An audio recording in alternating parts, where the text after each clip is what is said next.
Hi, my name's Skip Sangerhausen. I work for Anchor Stone. The setup process for VisionLink was probably about as simple as anything. The only thing that we had to do was get the machines connected. The features that I like most in VisionLink is the ability to set up notification for codes and events for the guys in the shop so they can be a little proactive. We had an example this week of a transmission issue. The operator was complaining about a haul truck not shifting correctly.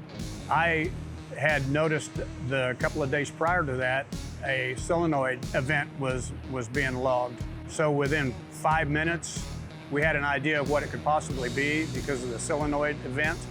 We ordered the solenoid, we picked the solenoid up that night. We put it in the next morning before the shift started, and the machine was repaired.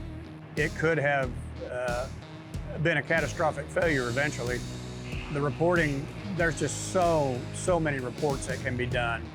You can do fault codes and fuel consumption, codes based on one asset, the entire fleet.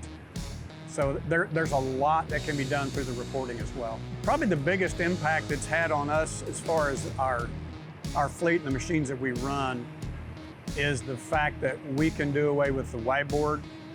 Everything is pretty much in ink now, and when a machine comes due for service, there's no guesswork. You can determine how many hours you want to go for services. You can actually add services. VisionLink is very moldable to fit a customer's needs and can be able to schedule services however you want.